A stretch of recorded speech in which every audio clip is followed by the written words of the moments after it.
یہ وہ درجہ ہے، یہ وہ مقام ہے، خود ہی کو کر بلند اتنا کہ ہر تقدیر سے پہلے پھر خدا بندے سے خود پوچھے بتا تیری رضا کیا ہے؟ فرمایا رب پوچھتا ہے آپ راضی ہیں کہ ناراض ہیں؟ تو پھر ابو بکر صدیق بھی کھول کے روئے، کہا یا رسول اللہ میں کل بھی اپنے رب سے بڑا ہی راضی تھا، میں آج بھی اپنے رب سے بڑا ہی راضی ہوں۔ یہاں لوگ لے کے بھی نہیں راضی ہوتے، ابو بکر سارا کچھ دے کے بڑے ہی راضی ہیں، سارا کچھ دے کے۔ شریعت کا قاعدہ ہے کہ سارا مال آپ اللہ کے رستے میں نہیں دے سکتے، قانون شریعت ہے۔ حضرت ابی بن کعب نے کہا تھا یا رسول اللہ سارا دینا ہے، فرمایا نام بھائی چوتھا حصہ دے، 3 حصے بچوں کو دے۔ حضرت ابو لبابہ نے کہا تھا میں اس پر دلائل دے سکتا ہوں، احادیث موجود ہیں، حضور سارا مال دینا ہے، فرمایا نام بھائی چوتھا حصہ دے، 3 حصے بچوں کو دے۔ حضرت سعد بن ابی وقاص نے کہا تھا یا رسول اللہ صلی اللہ علیہ وسلم میری ایک ہی بیٹی ہے، سارا اللہ کے رستے میں دیتا ہوں، فرمایا نہ، 3 حصے بیٹی کو، چوتھا حصہ دے، تیرے بچے لوگوں کے ہاتھ دیکھے میں گوارا نہیں کرتا۔ ان سے کہا کہ چوتھا حصہ دو تب قبول کروں گا۔ ابو بکر صدیق سے فرمایا تو سارے لے آ، تیرا سارا ہی قبول ہے، تو سارے لے آ تیرا۔ اور ایک لفظ حدیث میں ایسا ہے آپ یقین کریں، غلام ہوں کسی فقیر کا تو جب میں اس کو پڑھتا ہوں نا تو آپے سے بات باہر نکل جاتی ہے۔ حضور کا ایک فرمان ہے جب اس پر توجہ آتی ہے نا تو مطلب یہ کہ لفظ جو ہے نا وہ ٹوٹ جاتے ہیں، بکھر جاتے ہیں، اور دل کہتا ہے کہ نہیں یہ جو ہے نا یہ معراج ہے، یہ اصل ہے، یہ حقیقت ہے۔ وہ ترمذی کے لفظ ہے پر آپ یقین کریں کہ لگتا یہ ہے کہ دنیا محبت ساری سمٹ گئی اس میں۔ نبی کریم علیہ السلام فرمانے لگے مجھے کسی کے مال نے اتنا نفع ہی نہیں دیا جتنا ابو بکر صدیق کے مال نے دیا۔ اور پھر اگلے لفظ ایسے ہیں کہ روح وجد کرتی ہے۔ میرے کریم محبوب فرمانے لگے جس کا بھی مال آیا میں نے بیگانہ سمجھ کے خرچ کیا ہے، اور جب ابو بکر کا آیا ہے تو میں نے اپنا سمجھ کے خرچ کیا ہے، میں نے اپنا سمجھ کے، مجھے پتا ہے یہ شکوہ نہیں کرے گا، یہ شکایت، یعنی اس کو سارا بھی تروڑ مروڑ لوں گا تو اس کے لفظوں پر کبھی حرف۔ اور یار کچھ لوگ ہوتے ہیں جو 10 دیتے ہیں تو 20 جگہ بتاتے ہیں، جو کھانا کھلاتے ہیں تو ذکر کرتے ہیں، فرمایا اس کا مال میرا مال ہے، میرا، اس کو سارا توڑ کے کھا بھی جائیں گے تو یہ شکوہ نہیں کرے گا، یہ سارا میرا اپنا ہے۔ حضرت ابو بکر صدیق فوراً بول پڑے، عرض کی حضور جب میں آپ کا ہوں تو مال بھی تو آپ کا ہی ہے نا۔ یا رسول اللہ جب میں نے اپنا اب نہیں بچا کے رکھا تو پھر مال۔ حضرت ملا معین الواعظ کاشفی نے لکھا ہے، اچھا کئی دفعہ ایسے ہوتا ہے میں بات کوئی اور بیان کرنا چاہتا ہوں تو شروع معاملہ کسی اور طرف نکل جاتا ہے۔ ملا معین الواعظ کاشفی نے لکھا ہے کہ وہ جو سانپ تھا نا غار ثور میں، وہ 600 سال سے بیٹھا ہوا تھا۔ حضرت عیسیٰ علیہ السلام ایک دن پڑھ رہے تھے انجیل تو آپ نے نبی پاک کا تذکرہ پڑھا، اس سانپ نے سن لیا تو حضرت عیسیٰ سے کہنے لگا حضور یہ بتائیں کہ وہ نبی پاک ملیں گے کہاں؟ تو حضرت عیسیٰ فرمانے لگے کہ مکے میں آئیں گے اور مدینے میں رہیں گے۔ تو کہا ملاقات کیسے ہو سکتی ہے؟ فرمایا چلا جا مکے۔ تو وہ سانپ 600 سال غار ثور میں، اس نے 70 جگہ پہ سوراخ کیے۔ کتنے سال بیٹھا رہا؟ بول کے بتائیے۔ آپ 6 گھنٹے بیٹھ کے دکھائیں، سوال ہی نہیں پیدا ہوتا۔ ہم بڑے کمزور ہو گئے، ہمارے لیے معاملہ بڑا اور طرح کا ہے، ہماری مرضی کا کوئی بات کرے تو ہم اس سے راضی ہیں۔ انتظار کرنا اور یہ سارے کام کرنا یہ تو بڑا مشکل معاملہ ہے، یہ تو بڑی عجیب سی کیفیت ہے۔ میرے صاحب رحمۃ اللہ تعالی علیہ 2015 میں کراچی تشریف لائے، میں اپنے ایک سنگی کو لے کے پہنچ گیا، چھوٹا موٹا مولوی میں بھی ہوں۔ صبح میں 7 بجے کے 8 بجے ہم وہاں پہنچ گئے، حضرت آرام فرما رہے تھے، نمازیں انہوں نے اندر ادا فرمائی ساری، ظہر بھی ہوئی، پھر عصر بھی ہوئی، پھر مغرب بھی ہوئی، پھر عشاء بھی ہوئی۔ عشاء کے بعد وہ سنگی ہم سے کہنے لگے کہ آپ کتنا انتظار کریں گے؟ تو میں نے کہا کہ انتظار تو کرتا ہے بڑا آدمی، بڑے لوگ انتظار کرتے ہیں، تو چھوٹے لوگ تو اطاعت کرتے ہیں، ہم چھوٹے ہیں تو ان کی مہربانی ہے، اگر زیارت ہو جائے تو تب بھی ٹھیک ہے، اگر وہ کہیں نہیں ملنا۔ میرے سنگی ساتھ موجود تھے، صبح سے گئے اور عشاء کے بعد کا وقت آ گیا، نہیں انہوں نے ملنا تو پھر بھی ٹھیک، وہ ہس بولے تھے وہ مہربانی، نہیں تو اساں تے لاڑ ہی لڑاونے نے، اس کی مہربانی ہے، اگر بات ہو جائے تو ٹھیک ہے ورنہ کوئی معاملہ نہیں۔ تو عشاء کی نماز کے بعد انہوں نے ہمیں یہ کہا کہ پیغام آیا کہ محفل میں جہاں حضرت جا رہے ہیں وہیں ملاقات ہوگی۔ تو ہم نے کہا یہ بھی بڑی نعمت ہے، جلوہ دیکھنا بھی بہت بڑی سعادت ہے، اس لیے کہ ہمیں پتہ ہے کہ وہ کیفیت کیا ہے۔ رنگ کیا ہے، ان کا انداز کیا ہے. پیچھے جا کے بیٹھ گئے تو پھر ان کا حکم آیا کہ اس کو کہو ذرا آگے آئے. جب میں اسٹیج پہ گیا تو فرمانے لگے مجھے سویرے ہی پتا تھا آپ آ گئے. کوئی ارجنی اتنا کوئی انتظار تو بندہ کر ہی لیتا ہے. اب یقین کریں وہ دن کی جو لذت ہے نا وہ آج تک گئی نہیں طبیعت سے، وہ سرور گیا نہیں. کبھی کبھی سوچتا ہوں کہ اس سے ڈبل بھی انتظار کبھی ہو جائے پر ایک دفعہ زیارت پھر نصیب ہو جائے.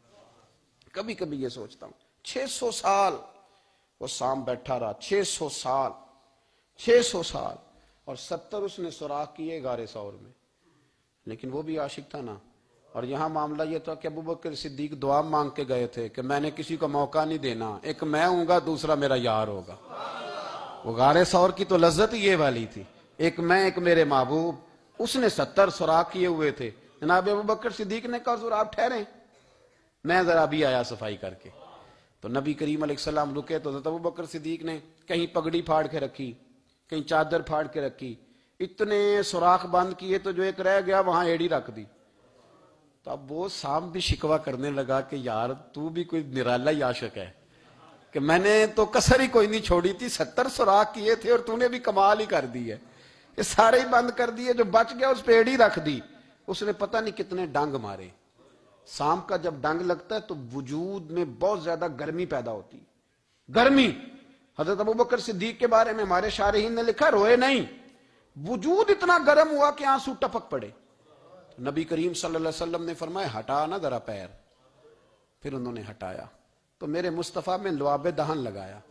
مولانا معین الواعظ کاشفی رحمت اللہ علیہ فرماتے ہیں کہ جب انہوں نے قدم ہٹایا نا تو پھر وہ سانپ باہر نکلا، اپنا سر نکالا اور کھڑا ہو کے حضور کا دیدار کرنے لگا. تو نبی کریم نے فرمایا تیرا کام ہو گیا، اب تو جا، مجھے اور ابو بکر کو رہنے دے. وہ نکل گیا. یہ کیفیات ہے، یہ محبت ہے، یہ وارفتگی ہے، یہ سوز ہے، یہ درد ہے. یارو یہ میں کہا کرتا ہوں کہ یہ چیز جینے کا بھی مزہ دیتی ہے، مرنے کا بھی مزہ آتا ہے. مرنے کا بھی مزہ، سرور آتا ہے انسان اس میں جب یہ کیفیات شامل ہوتی ہے نا. رنگ اور ہوتا ہے، درد اور ہوتا ہے، ذائقہ اور ہوتا ہے، کیفیت اور ہوتی ہے. پھر کوئی شوق نہیں رہتا اعلیٰ کپڑوں کا، بڑی گاڑی کا، لمبے چوڑے معاملات کا. پھر تو انسان ڈھونڈتا پھرتا ہے کوئی مجھے محبوب کی بات سنائے، کوئی اس کی شان میں کوئی شعر سنائے، کوئی اس کا ذکر سنائے، کوئی مل جائے نا کبھی کہ میرے تار چھیڑ دے، کوئی ملے، کوئی بات کرے، کوئی ذکر کرے. پھر انسان ڈھونڈتا پھرتا ہے ان لفظوں کو، ان لوگوں کو جو پکڑ کے دروازہ رسول صلی اللہ علیہ وسلم کی بارگاہ تک لے جائیں. بڑا پیار کیا میرے قریب محبوب. حضرت علی المرتضیٰ شیر خدا فرماتے میٹنگ بیٹھی تھی بدر والے دن، ہم بات کر رہے تھے خطرہ کہاں ہے، دلیر دلیر لوگوں کی ڈیوٹی کہاں لگائی جائے. شیر خدا بھی چاہ رہے تھے کہ میں وہاں ڈیوٹی دوں گا. تو کہتے ہیں سمجھ آئی کہ سب سے زیادہ خطرہ نبی کریم علیہ السلام کے عریش مبارک کا ہوگا، حضور کے خیمے کو، چھپر مبارک کو. قریش مکہ سب سے زیادہ حملے وہاں کریں گے جہاں حضور ٹھہرے ہوں گے. طے ہو رہا تھا کس کی ڈیوٹی لگائیں، کس کو وہاں ذمہ داری سونپیں. کہتے ہیں ہم بات کر رہے تھے اور میں تیار تھا وہاں جانے کو، اچانک ابو بکر صدیق آ گئے.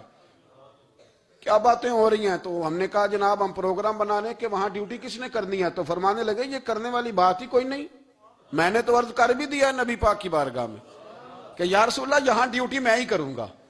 تو حضرت ابو دردہ رضی اللہ تعالیٰ عنہ عرض کرنے لگے حضرت ابو بکر صدیق سے کہ حضور آپ کے ساتھ کون ڈیوٹی کرے گا؟ فرمانے لگے کسی کی بھی ضرورت نہیں، کوئی ماں نے لال جنا ہی نہیں، کوئی جنا ہی نہیں ماں نے لال جو ابو بکر کے ہوتے ہوئے نبی پاک تک پہنچ جائے، کسی کی جرت ہی نہیں.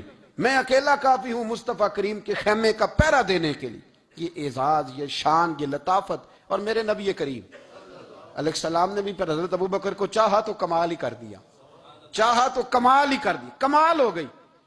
حضرت ابو دردہ کہتے ایک دن حضور علیہ السلام نے مجھے فرمایا ابو دردہ یہ تو نے آج کیا کیا ہے؟ حضور کیا ہوا؟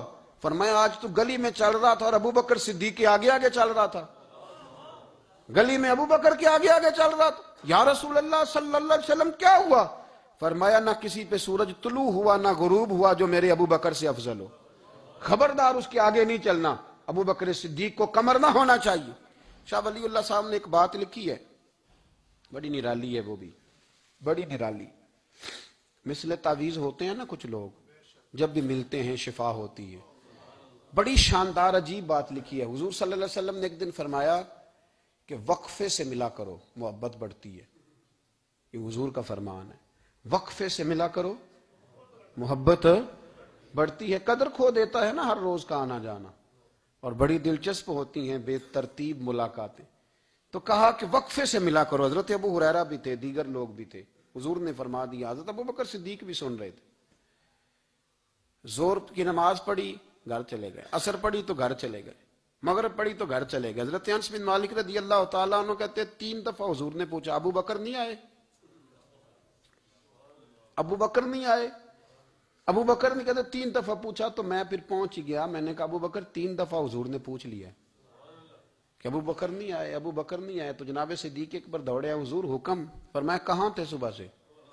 عرض کی یا رسول اللہ آپ نے تو فرمایا تھا وقفے سے ملا کرو محبت بڑھتی ہے. تو محبوب فرمانے لگے تمہیں تھوڑی کہا تھا, تمہیں تھوڑی کہا تھا. تو نہ جایا کر یار, تو رہا کر. تو رہتا ہے تو دل جمع رہتا ہے, تو یہاں موجود ہوتا ہے تو دل. اب یقین کریں کچھ لوگ ایسے ہوتے ہیں جن کے بارے میں دل کرتا ہے انہیں بندہ خرید کے پاس رکھ لے, ان کو خرید لے, یہ یہیں رہیں, یہ جائیں نہ. اس لیے کہ ان کا لب و لہجہ اور ہوتا ہے, ان کا طرز حیات اور ہوتا ہے, طرز غلامی اور ہوتا ہے, طرز فرما برداری اور ہوتا ہے, انداز اور ہوتا ہے. فرمایا تو نہ جایا کر, یہی رہا کر. اور میرے محبوب نے فرمایا ابو بکر تو صرف میرا غار میں ہی ساتھی نہیں, قیامت میں جب میں حوض کوثر تقسیم کروں گا تب بھی تو میرے پاس ہی بیٹھا ہوگا. قیامت کے دن حوض کوثر کی تقسیم میں بھی تو میرے ساتھ ہی ہوگا میرے نبی کریم علیہ السلام. اور ایک بات اور سن لے جاتے جاتے, کچھ لوگ ساتھ بڑا رہتے ہیں پر بات کم کم مانتے ہیں. کہتے ہیں میں جھاڑو جو دیتا ہوں آستانے پہ, مجھے وظیفہ پڑھنے کی کیا ضرورت, میں وہاں ہر وقت حاضر جو رہتا ہوں, مجھے کیا ضرورت ہے شجرہ پڑھنے کی, مجھے کیا ضرورت ہے ان کی بات سننے کی, بات میں وہاں رہتا جو ہوں اتنا ہی کافی ہے. حضرت ابو بکر صدیق نے نوکری بھی کھول کے کی اور نبی پاک کی بات بھی کھول کے مانی, کھول کے مانی. جو حضور نے کہہ دیا انہوں نے کر دیا. یہاں تو لوگ سوچتے ہیں نہ سمجھتے ہیں, غور کرتے ہیں, کہتے ہیں میں وہیں ہوتا ہوں, میرے پاس نسبت ہے, وہی کافی ہے. مجمع لگا ہے صحابہ کا, نبی پاک علیہ السلام نے فرمایا ابھی آج روزہ کس نے رکھا ہے؟ سب چپ کر گئے. حضور نے دوبارہ پوچھا تو جناب صدیق اکبر بولے, عرض کی حضور آپ حکم نہ دیتے تو میں نہ بتاتا, یہ اللہ نے آج مجھے توفیق عطا فرمائی. تو حضور علیہ السلام نے فرمایا آج جنازے میں کس نے شرکت کی؟ لوگ خاموش ہو گئے. تو حضور علیہ السلام نے دوبارہ پوچھا, عرض کی حضور آپ حکم نہ دیتے تو نہ بتاتا, یہ اللہ نے توفیق مجھے عطا فرمائی. فرمایا آج کس نے مسکین کو کھانا کھلایا ہے؟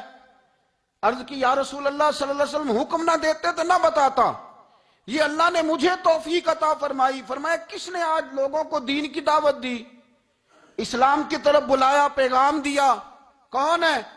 عرض کی حضور اگر آپ حکم نہ دیتے تو میں نہ بتاتا, یہ بھی خدمت اللہ نے مجھے عطا فرمائی ہے. تو نبی کریم علیہ السلام نے فرمایا ابو بکر سن, قیامت کے دن ایک دروازہ جنت میں ایسا ہوگا جہاں سے صرف روزے دار گزریں گے, ایک ایسا ہوگا جس سے صرف نمازی گزریں گے, ایک ایسا ہوگا جس سے صرف حاجی گزریں گے, ایک سے سخاوت کرنے والے گزریں گے. لیکن جب تو آئے گا نا تو جنت کے ہر دروازے سے آواز آئے گی کہ ادھر سے داخل ہو جا, ادھر سے, ہر دروازے سے آواز آئے گی. اس لیے کہ مجموعی طور پر عمل کیا زندگی میں, مجموعی طور پر, اور اپنے لب و لہجے. اتنی نوکری کی حضرت صدیق اکبر نے, اتنی نوکری کی, کسی جگہ بھی کوئی دعویٰ نہیں. حضور نے بڑا فرمایا ہے کہ ابو بکر نے بڑی نیکیاں کی اسلام کے ساتھ, جناب صدیق اکبر کا کوئی دعویٰ نظر ہے؟ یہ وہ مزیدار شخص تھا جس نے کبھی حضور سے دعا کے لیے بھی نہیں کہا, دعا کی تکلیف بھی کبھی نہیں دی. گویا ہاتھ اٹھانے پڑیں گے, لفظ ادا کرنے پڑیں گے, یہ تکلیف بھی نہیں دی. علامہ یوسف نبہانی علیہ رحمہ نے لکھا ہے کہ ایک دن حضرت صدیق اکبر نے سیدہ عائشہ صدیقہ سے کہا جس دن حضور کا موڈ مبارک, طبیعت مبارک بڑی اچھی دیکھو نا تو میری بخشش کی دعا کرا دینا. سیدہ عائشہ صدیقہ سے کہا, کوئی لفظ نہیں ادا کی. لوگوں کو لاتے, حضرت عثمان غنی نے ان کی تبلیغ پہ کلمہ پڑھا, حضرت طلحہ نے, حضرت زبیر نے, ان لوگوں کو لاتے اور لا کے نا انہیں آگے بٹھاتے, خود پیچھے بیٹھ جاتے. پیچھے میرے بھائی دعا کے لیے بھی کبھی نہیں کہا. یہ وہ وفا ہے جس وفا کا دنیا میں کہیں بھی کوئی جواب موجود ہے. اپنے آپ کو مرتب کریں. ہم لوگ بڑی بے ترتیب زندگی گزارتے ہیں, بڑی بے ترتیب زندگی گزارتے ہیں. وہ ڈنگ ٹپاؤ پالیسی ہے کہ آج تھوڑا بہت کر لیں, اپنے آپ کو راضی کر لیں. جس طرح بچے کہتے ہیں کہ چلو آج کسی طریقے چھٹی کر لینا، آج کا دن تو گزرے، کل سکول کا ٹائم آئے گا تو دیکھی جائے گی. اس طرح نہ کریں، مرتب کریں اپنے آپ کو، اپنے آپ میں ترتیب دیں. ساری زندگی سامنے والے کی اخلاقیات ٹھیک کرتے اگر گزر جائے تو اپنا معاملہ رہ جاتا ہے. اچھی سوچ، اچھا رویہ، وفاداری والی زندگی. میں نے ایک جملہ کہا ہے، اگر آپ کی سمجھ میں آیا ہو، کہ اگر یہ عشق، یہ وارفتگی، یہ پیار، یہ وفا پیدا ہو تو جینے کا بھی مزہ آتا ہے اور مرنے کا بھی مزہ آتا ہے. پھر جینا مرنا بڑا لذت اور ذائقے والا ہو جاتا ہے. دعا ہے اللہ ہمیں ان کے فیض سے